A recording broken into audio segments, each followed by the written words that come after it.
Bu gün araşdıracağımız növbəti problem valid anaqramdır. Kifayət qədər populyar texniki intervyu sualıdır. Burada qeyd eləmişəm, YouTube-da çox çıxıb qabağıma, adətən Microsoft Uber-də, daha çox Uber-də rast gələn texniki intervyu sualıdır.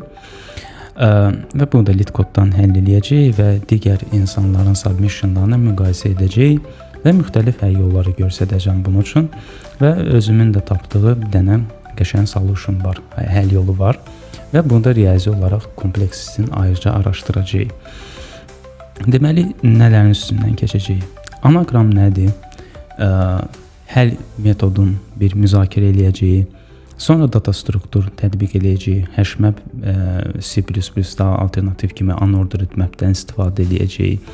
Time and space complexity, yəni həm zaman baxımından, həm də ki hesablama iterasiya sayı baxımından nə qədər optimaldır bizim verdiyimiz həll. Sonra ikinci həll metodunu müzakirə edəcəyik və onu da ayrıca riyazi diskret analizini eləyəcəyik optimallıq cəhətdən. Deməli, bu LeetCode-dan arrays və hashing kateqoriyasından növbəti seçdiyim misaldır. Qeyd edim ki, bu misalları bir-bir seçib gedəcəyik. Easy-dən medium-dan hardacan hamısını həll eləyəcəyik. Və nəyə qeyd edəcəkdim? Burada bəzən easy olmağı sizi yanıltmasın. Easy baxır, qeyri-optimal həll verirsə easy sayıla bilər, amma kifayət qədər optimal həll verirsə artıq o qədər də easy yanaşma, yəni rahat yanaşma tələb eləmir. Kifayət qədər qabaqcıl yanaşmalar tələb edə bilər. Amma üzdən belə kateqorizasiya eləmək olar bunların səviyyələrinə görə. Bunu açmışam LeetCode-da. Gəlin baxaq. 2 dənə string verilib, S və T. True qaytaraq əgər onlar 2 dənə string text bizdə anaqramdırsa, səhv qaytaraq əgər anaqram deyilsə. Anaqram nədir? Məsələn, tutaq ki, burada bizə verilib anaqram sözü və naqaram sözü. İki söz bir-birinə anaqram o vaxt sayılır ki, buradakı simvolların yerini dəyişməklə ikinci stringi ala bilərəm və yaxud da ki, ikinci stringin yerlərini dəyişməklə birinci stringi ala bilərəm. Birinci gözə çarpan, yəni burada 3 dənə A var tutaq ki. Burada da 3 dənə A olmalıdır. Burada bir dənə N var, ikincidə də bir dənə N, G var, bir dənə G, R var, M var, belə. Və yaxud da ki, daha rahat söz götürərdim, rədd və kar. Məsələn, bunlar anaqram deyil. Çünki rəddə T var, karda T yoxdur. Karda C var, amma birinci stringdə yoxdur. Yəni, mən bunların yerini dəyişməklə, hərəsindən simvolların yerini dəyişməklə 2 dənə söz arasında başqa söz ala bilmirəmsə, deməli, bunlar anaqram sayılmır. Digər xüsusiyyəti nə ola bilər? Anaqram, 2 dənə anaqram. Sözlərin uzunluğu eyni olmalıdır. Məsələn, tutaq ki, birinci tekstdə bir dənə də M artır. Düzdürmü? Anaqram yox, belə deyim, burada görsədərdim. Anaqram və naqaram tutaq ki. Bir başlanğıc araşdırma teksti kimi bunu başlaya bilərik. Mən burada cəmi bir dənə M artırsam, M burada da var, burada da var. Amma burada 2 dənə M var, burada bir dənə M var. Yəni, istər-istəməz birinci tekstin uzunluğu kiçikdir və yaxud böyüdürsə, ikinci tekstin uzunluğundan. Deməli, heç bir halda onlar anaqram sayıla bilməz. Ona görə də mən burada hələ birinci şərti yazım, alqoritmik yoxlanılış eləmədən. Əgər birinci stringin ölçüsü, uzunluğu bərabər deyilsə, ikinci stringin uzunluğuna onda return false. Sadəcə belə. Yəni, uzunluqları eyni deyilsə, bu artıq anaqram sayıla bilməz, əlavə yoxlanışa ehtiyac yoxdur. Bunu run eləsək, baxaq ki, hansı testlərdən keçə bilər. Burada da return false qoyaq, çünki ümumi funksiyamız true false cavabı gözləyir, dəyərin gözləyir. Anagram red car false. Amma burada o tam da uyğun yoxdur. Məsələn, tutaq ki, anagram burada 2 dənə M qoyum. Bu artıq düzgün case qaytarmalıdır bizə. Bəli, düzgün də qaytardım. Okey, belə elədik. Buracan həllədik. İndi keçirik əsas hissəsinə. Mən burada yazıram. Anagram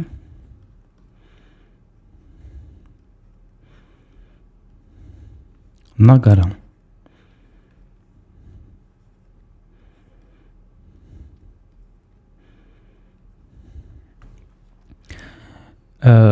Mən bu stringin üstündən keçirəm və nə edirəm? Mən alqoritmik baxmıram. Sırf özüm araşdıranda beynim bunu necə tapır? Əsas o hissədir. Yəni sizin intuisiyanız bunu necə tapır? İntuisiyanız bunu optimal yolla tapırsa, optimal alqoritmdə yazacaqsınız. İntuisiyanız bunu qeyri-optimal yolla tapırsa, qeyri-optimal alqoritm yazacaqsınız. Yəni alqoritm sonradan gələn bir şeydir. Mən bunu necə tapıram? Məsələn, mən keçirəm buradan üstündən. Görürəm ad. Mən ümumi belə bir şey seçirəm. A çıxdı qabağıma, A-nı yazıram 1. N çıxdı qabağıma, N-i yazıram 1. Elə bir birinci string üçün ayrıca mənim qeyd dəftərim var. Dəftər yazım, dəftər 1. İkinci string üçün də qeyd dəftərim var. Burada N bir dəfə rast gəlib. Bura çatanda burada da A bir dəfə rast gəlib. Sonra burada A artıq 2 olur. Burada G rast gəlir. G-ni 1 yazıram. Sonra A2-dir, N1-dir, 2 dənə A, N1. Sonra G gəlir. G-ni bura yazıram ki, daha doğrusu birinci burada yazıram G-ni 1. Sonra G burada da rast gəlir. G-ni yazıram 1. Sonra G-nin altında A rast gəlir. A burada olur 2. Sonra R ikisində də rast gəlir. R-ı əlavə edirəm. Yəni R bir dəfə rast gəlib. Təkcə bunların simvolun çıxması yox, bizə simvolun neçə dəfə çıxması da önəmlidir. Yəni sayı. İkisində də sayı eyni olmalıdır. Burada R varsa, burada R varsa bəs deyil. Yəni burada olan R sayı qədər ikinci stringdə də R sayı olmalıdır. Burada əlavə edirəm R. Sonra A ikisində də rast gəlir. İkisində də çoxaldıram 3-ə. 3. Sonra ikisində də M rast gəlir.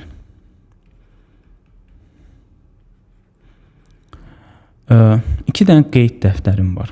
Və bu qeyd dəftərində birinci string üçün budur, ikinci string üçün də budur. Və fikir versək, A 3-dür, 3-dür. N ikisində də 1-dir.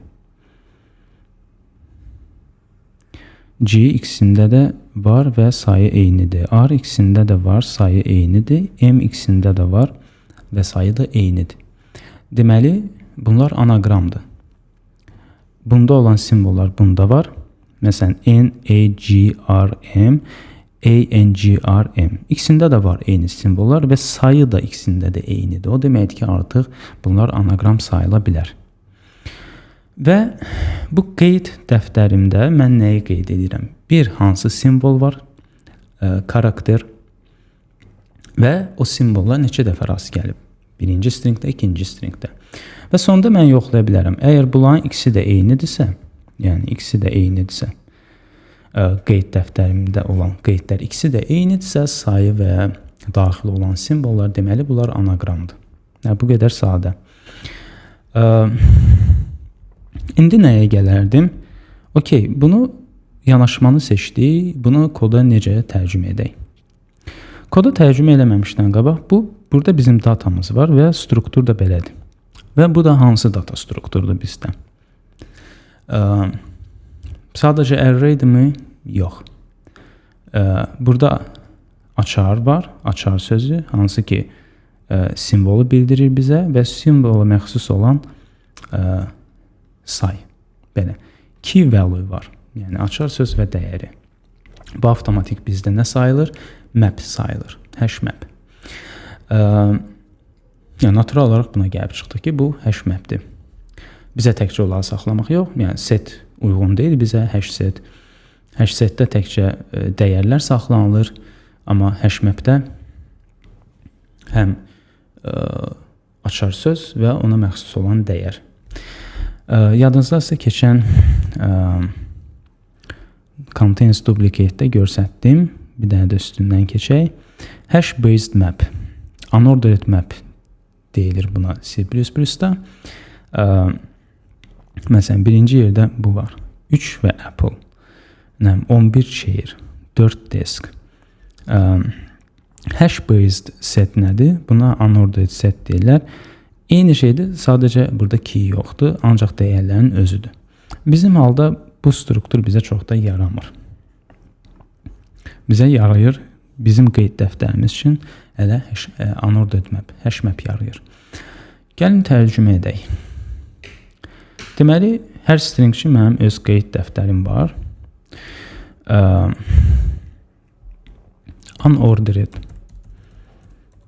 Unordered map key value olacaq burada. İndi key value belə yazılmır. Key bizdə hansı tipdə olacaq? Açar bizdə char tipində olacaq C++-də. Karakter. Char. Və dəyər də adi tam ədədlərdir bizdə. Yəni sıfırdan müsbətəcən belə.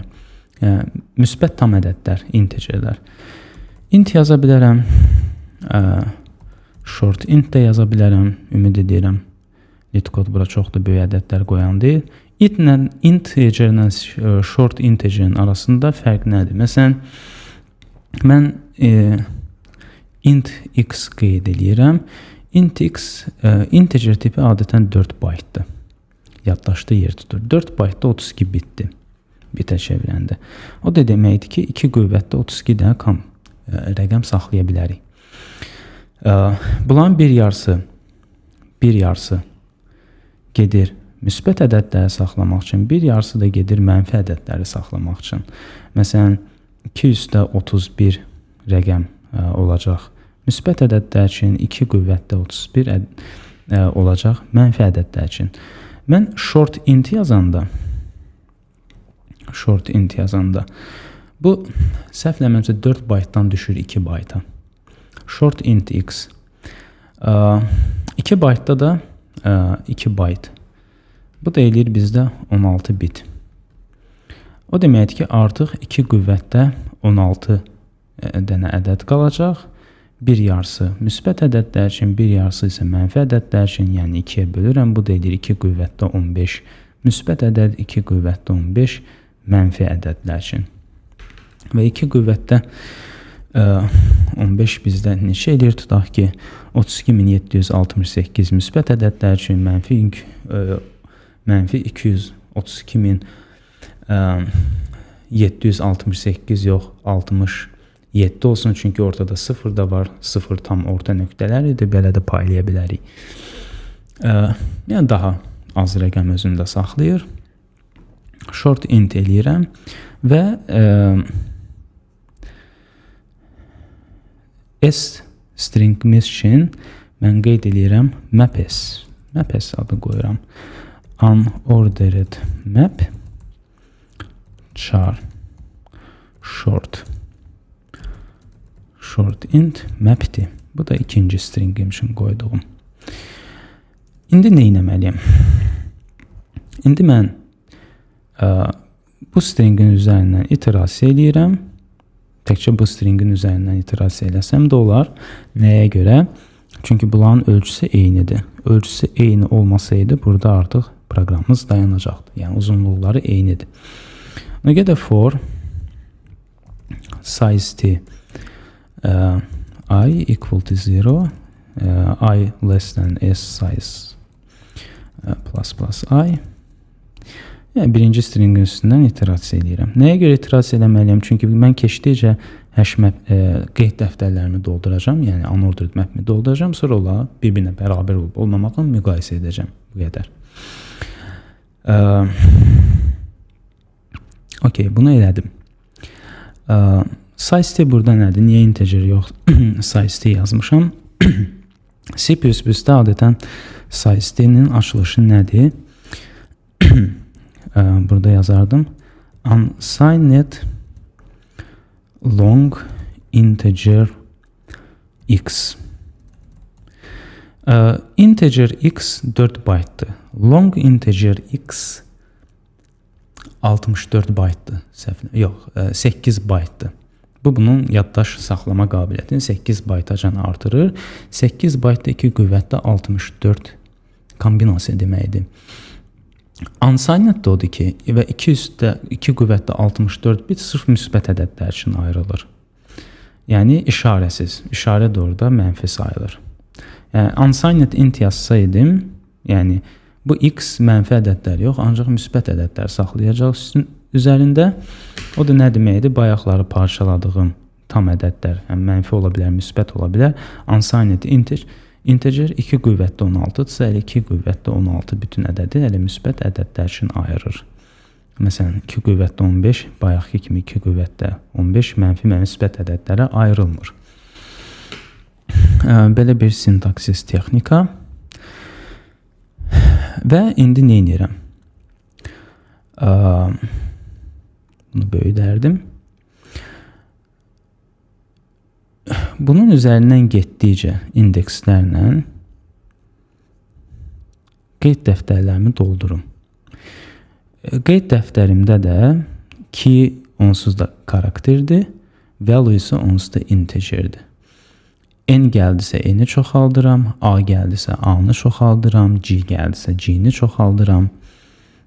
Yəni map S birinci. Birinci stringin indiki karakteri nə məxsus olan yerdə elementi çoxaldım. Həmçinin də map T-də də T-aya məxsus olan karakterdə key-də olan elementi çoxaldım. Əslində daha qəliz görsənirdi bunu doldurmaq, reallıqda sintaksis tərəfdən daha rahat olur. Bu da niyə inir bizdə? Məsələn, bizdə tutaq ki, hal-hazırda belə bir şeylərdim. Anagram, naqaram. Bu stringin üzərindən keçir. Birinci iterasiyada bizdə nə olur? Si A-dır, düzdürmü? Elə bir ki, map S-nin A keyində olan elementi çoxaldırıq. Birinci də short integerdir axı. Bu da nə olacaq? Yəni, belə bir mapimiz olacaq burada. A1. Və map T içində eyni senaryo olacaq. Amma map T-də Ti, o da N-dir. N açar sözündə olan elementi çoxaldırıq. Bu da bizə belə bir map verəcək hal-hazırda. N1.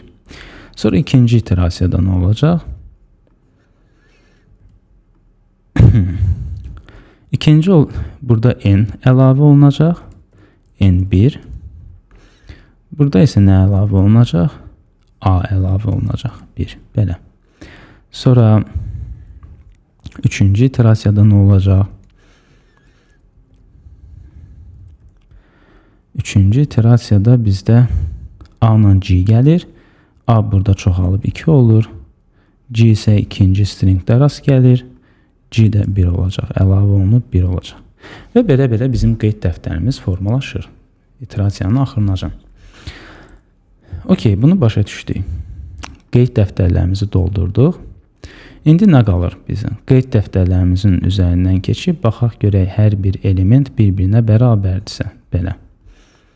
Yəni, bunlar hamısı bir-birinə həm mövcudluğu, həm də ki, mövcudluq sayı eyni gəlirsə, deməli, bunlar anaqramdır. Onu da sadəcə C++-də belə eləmək olar. Əgər map S bərabərdirsə, mapdir. Yəni, iki də qeyd dəftəri bir-birinə bərabərdirsə. Yəni, burada return sadəcə map S daha doğrusu bərabərsə mapdir. Sizə bir dənə operasiya kimi gələ bilər, amma bunu belə yazanda kompilator backgroundda nə edir? Gedir bu lan üstünə avtomatik iterasiya edir, yoxlayır. Yəni bərabərlik qorunubsa tam, onda true qaytaracaq bizə. Bunu sonradan biraz daha çox analiz edəcəyik kompleksini ölçəndə. Run edeyim baxım. Test case'lərdən keçdi, submit eləyək baxaq. 64%. Okey, bayaqları əslində okeydir belə verməyi, yəni bu tam optimal həlli saymıram bunun. Çünki bayaqlar submission'ımda eyni kodu submit eləyəndə 100% vermişdi. Baxsaq. Yəni eyni koddur. Okey, yəni test case'lər tez-tez dəyişir burada. Normaldır belə olmağı. Keçirik növbəti etapa. Mən valid anaqramda edim. Hashmap bu hissəsini bitirdi. Time and space kompleksli analizində qəlizliyini ölçək. Qəlizliyi də ölçmək rahatdır burada. Birinci iterasiya nə qədər olur verilən ölçüyə görə və yaddaş nə qədər istifadə olunur verilən ölçüyə görə. Gəlin baxaq.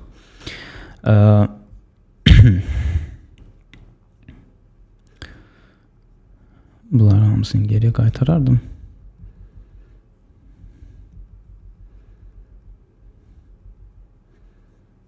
Okey, upgrade ehtiyac yoxdur. Bizdə string verilir. Anagram. Tutaq ki.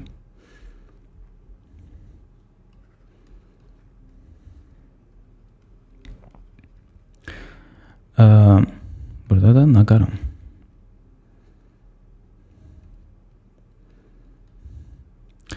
Biz birinci stringin uzunluğuna gedirik. Yəni ən azı burada bir dənə iterasiya edirik. Düzdürmü? Və stringin uzunluğu da bizdə size n-də, n qəbulləyək, bərabərdir n. Deməli, n dənə iterasiya edirik. Sonra nə edirik? Qeyd dəftərimizi doldurandan sonra burada belə sadə yazsaq da backgroundda bir dənə də iterasiya gedir. Biz qeyd dəftərimizi özümüz manual olaraq yoxlayırıq ki, yəni hər şey üst-üstə gəlir, yoxsa yox. Yəni birinci operasiya doldurmaq, ikinci operasiya qeyd dəftərimizdən qeyd dəftərimizi yoxlamaq. Qeyd dəftərimizi də yoxlamaq nə deyir? Qeyd dəftərimizin uzunluğu ilə getməliyik.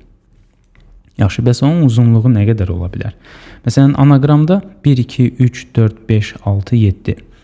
7 uzunluq var, amma A 3 dənədir. Deməli, A3, N1, G1, R1, M1. Düzdürmü?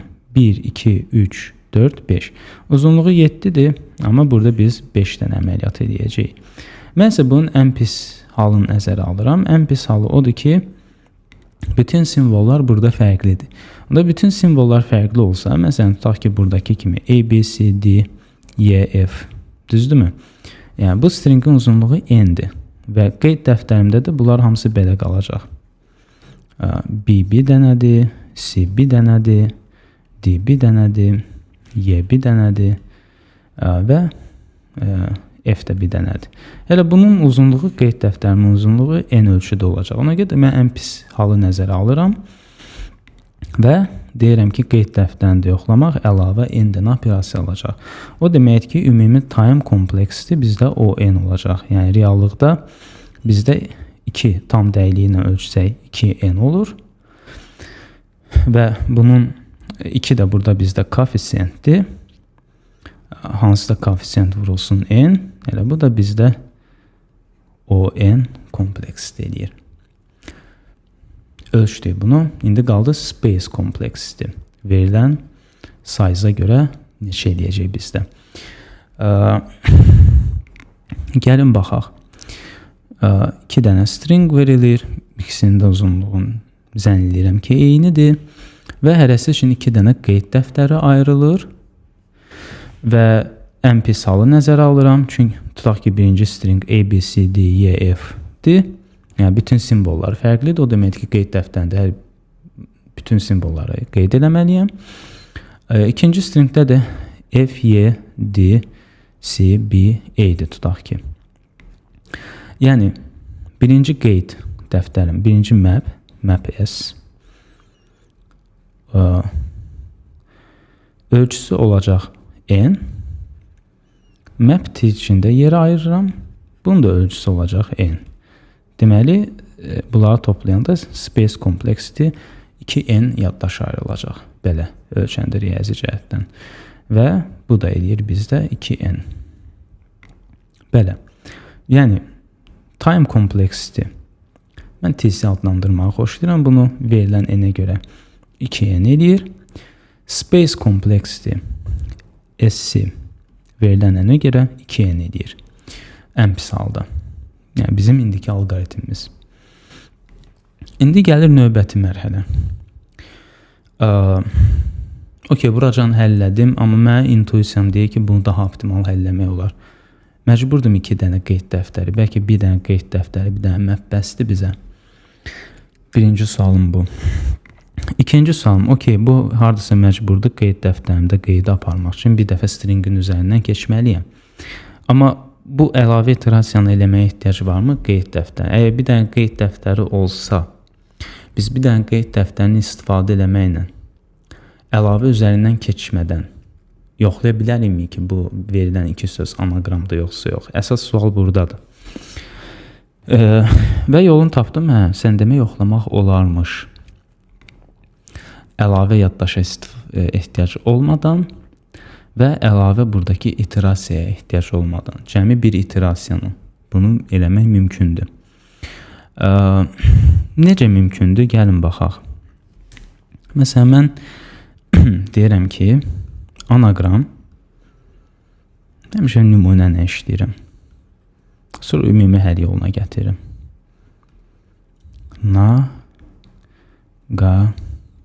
Ram. İdeya nədir? Birincisi ideya, burada karakterlər verilir, düzdürmü? İngilis əlifbasından. İngilis əlifbasında da səhvləmirəmsə 26 dənə simvol var. A, B, C, D, C, D, Y, F, G, H gedir belə. Axırda da Z. Mən nə edə bilərəm?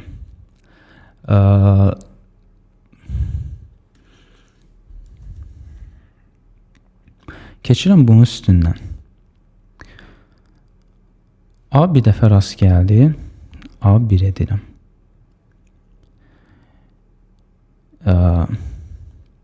N rast gəldi ikinci stringdə. N -1 edirəm. Deyəcəm niyə? Sonra N birinci stringdə rast gəldi. Birinci stringdə rast gəldisə çoxaldıram. İkinci stringdə rast gəldisə azaldıram. Burada N rast gəldi. Onda N'i çoxaldıram. Minus -1 üstə gəlsin 1 eləyir 0. Düzdürmü? 0. Və A burada rast gəlir. A'nı azaldıram. A oldu 0. Yəni bu cərgədə artıq bizdə bu alındı.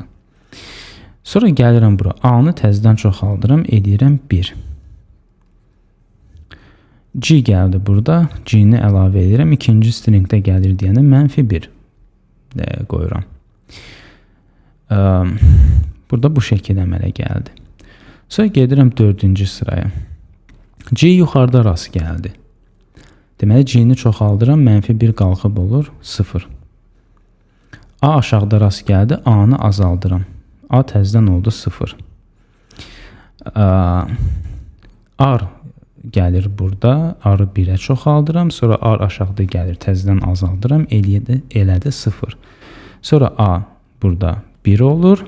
Aşağıdakı A təzədən onu azaldır. 0 olur. Sonra M gəlir. M 1 olur və aşağıdakı M də onu azaldır. M 0 olur. Və burada borcumuz qalmır. Yəni borcumuzun olmaması simvolu doldurmaq üçün bildirən nədir? Bunların hamısının 0 olması. Okey, indi ikinci sual gəlir. Bunların hamısının 0 olması üçün mən təzədən qeyd dəftərimin üzərindən gedib yoxlamalıyam da. Əgər hardasa 0 yoxdursa, mən dayandırıram, bilirəm ki, anaqram deyil, yəni borcumuz qalıb. Amma o da fikirləşdim, elə bunu da bir nəfəsə edə bilərik biz. Bunu bir nəfəsə necə edə bilərik? Bayaqki prosedurla gedirik. Mənim bir dənə borc dəyişənim olur, debt qoyuram adını. Debt nədir? Əgər hardasa sıfırlanmayıbsa, hansısa simvol,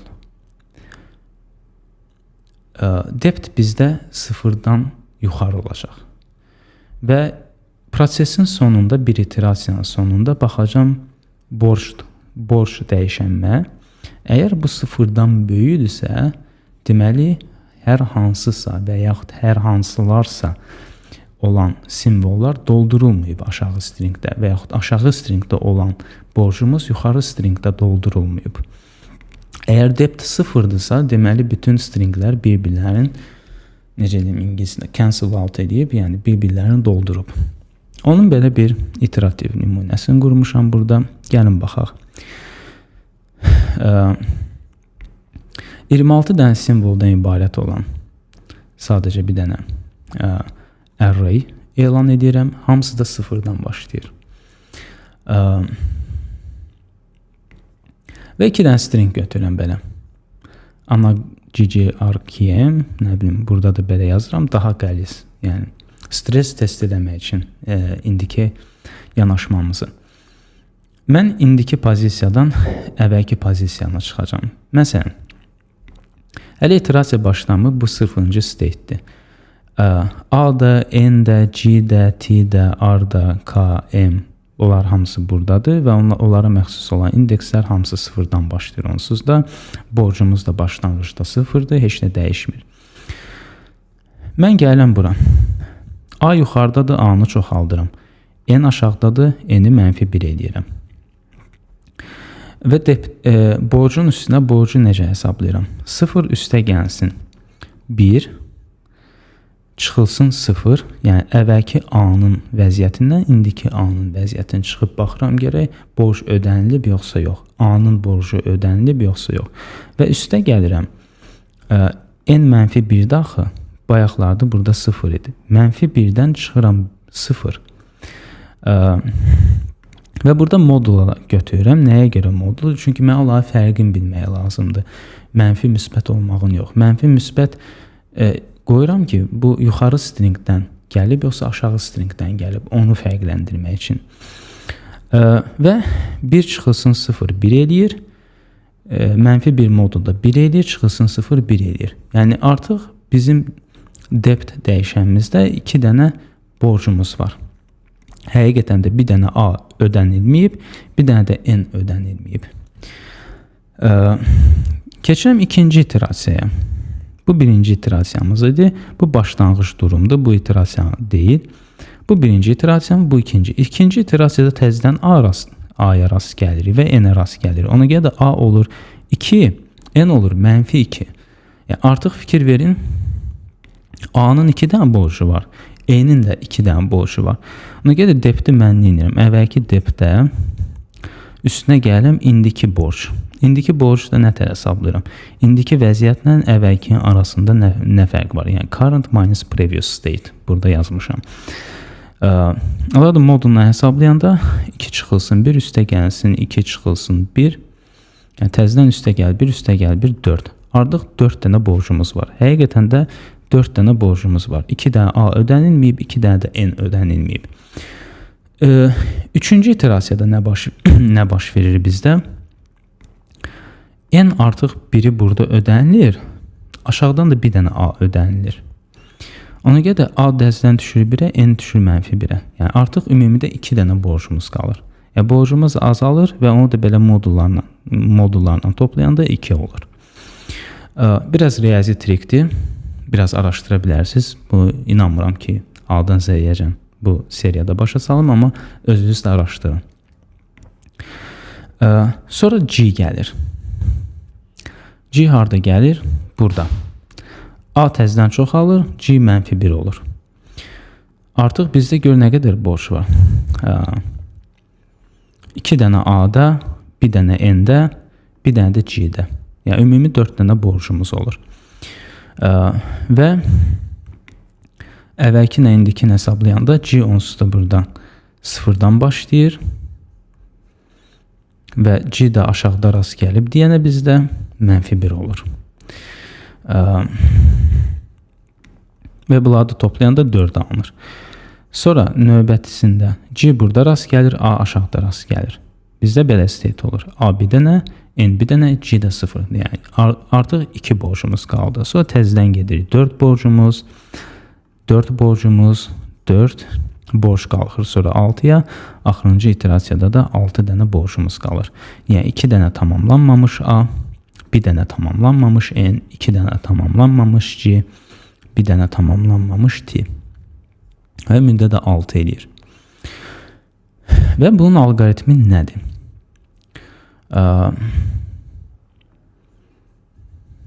%100% yığıb bu. Bu ən yaxşısı sayılır. Deməli, bu öz həll yolumdur. Yəni bu ümumiyyətlə ümumi metodologiyadan sayılmır. Mən nə edirəm? Həmişəki kimi 2 dənə stringin size eyni deyilsə, just return false. Short int frequency 26. Short int edirəm çünki böyük integerlərə ehtiyac yoxdur burada. Və int depth borcu da 0-dan başladıram. Stringin üstündən gedirəm.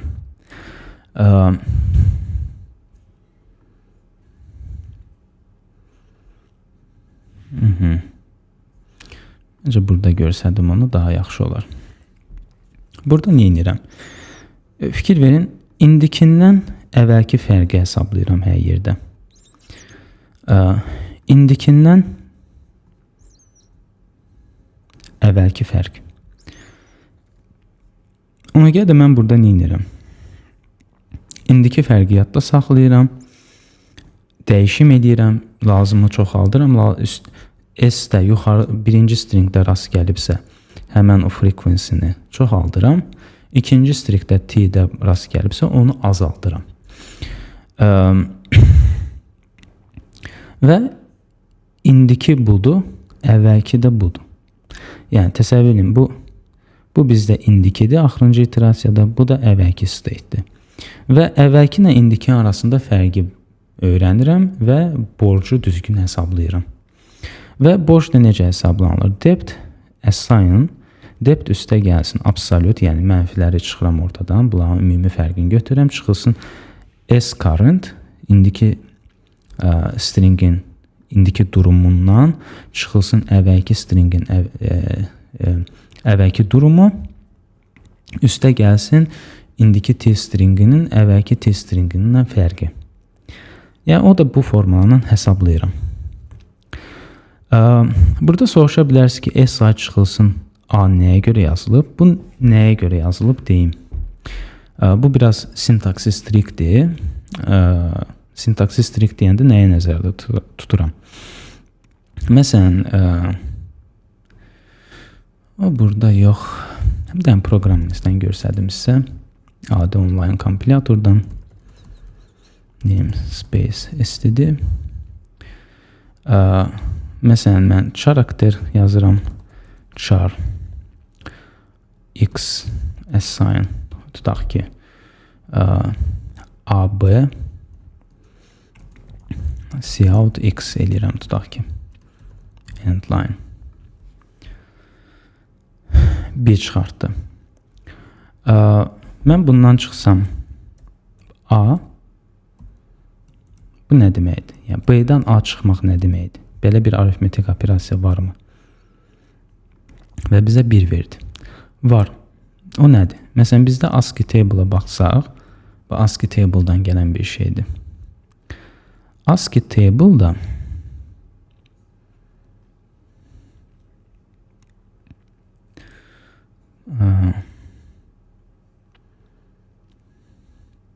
məsələn, tutaq ki, A simvoluna 65-ci ID verilib. Yəni integer, tam ədəd ID-si. B simvoluna 66 verilib.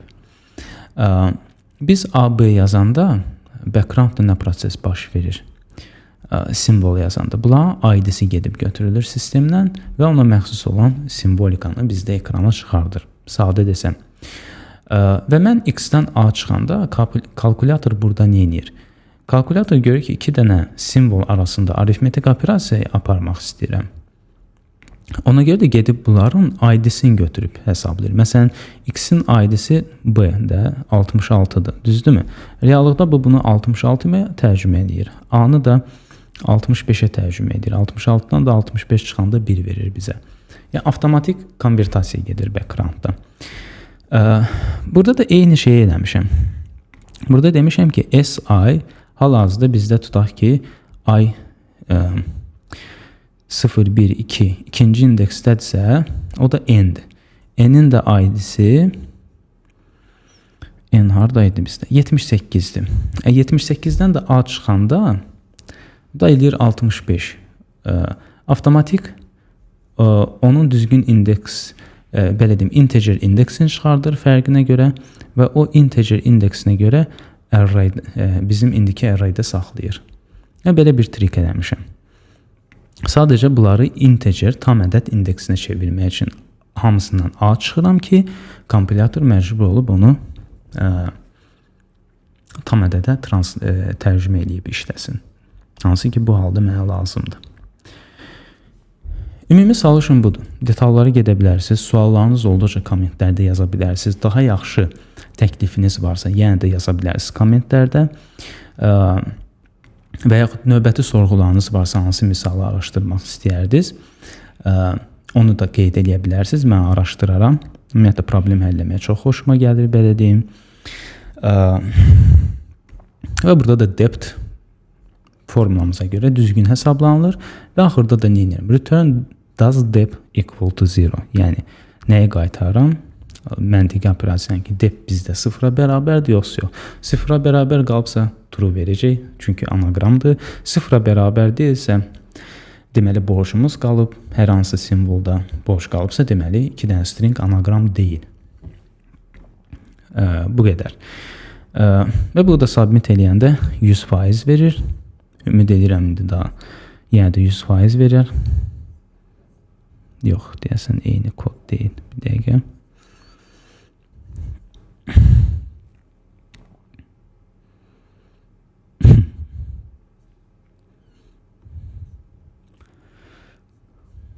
Yenidən.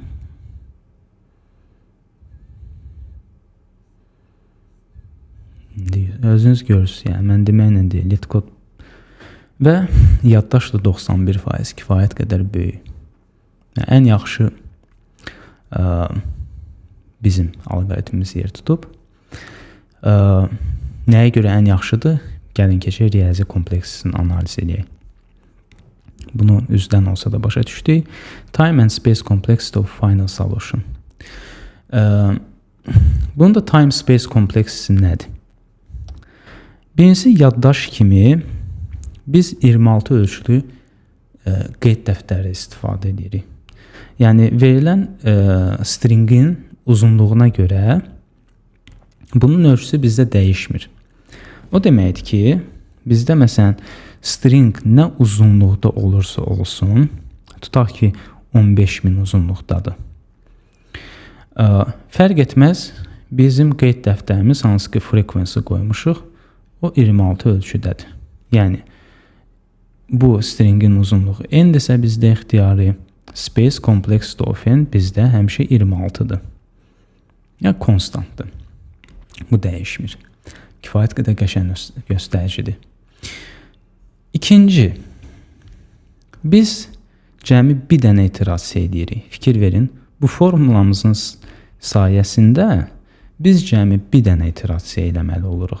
O deməkdir ki, bizdə time complexity verilən o önə görə tam dəyi ölçsək, cəmi bir dənə n iterasiya edir. Bir dəfə stringin üstündən keçməlidir. İndi fərq nədədir? Time complexity of given n verilən n üçün n-dən operasiya edir. Space complexity verilən n ölçülü string üçün 26 segment yaddaşdan istifadə edir. Fərqə baxın. Bayaqki solutionumuz 2n iterasiya. Ən pis halda. Və 2n-də yaddaş segmenti. Fərq çox böyükdür. N vs 2n time baxımından, yaddaş baxımından memory. 26 vs 2n. 2n vs 26. Görün nə qədər optimal aldıq. Ona görə də statistik olaraq təəccüblü deyil ki, LeetCode, yəni bir neçə dəfə run edəndən sonra 100% time complexity skor verdi və 91% də space efficiency skor verdi. Daha yaxşı təklifləriniz varsa qeyd edə bilərsiniz. Sağ olun.